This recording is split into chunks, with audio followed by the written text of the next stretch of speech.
How to set up your Threads profile. Hi everybody, welcome back to a new video. In this video we're gonna learn how we can set up our Threads profile. So without any delay, let's start with the process on how we can do it. But before that, don't forget to hit that like, share and subscribe icon.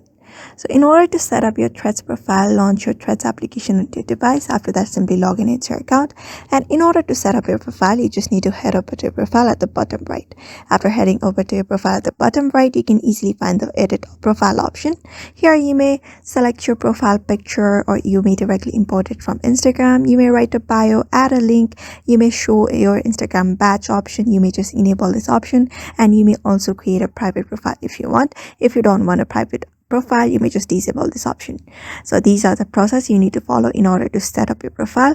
So here I'm just gonna tap on my profile and add a picture on my profile picture. After adding it, just tap on next, and there you go. I've set my profile picture, and I'm just gonna write a bio as well. After writing a bio, you may also add links like YouTube links, Twitch accounts, or any other links. After that, simply tap on done, and that's how you basically set up your profile on Threads application. So therefore, just follow that method and you should be also able to set up your profile very easily. So I hope this video was helpful to you, and thank you for watching this video.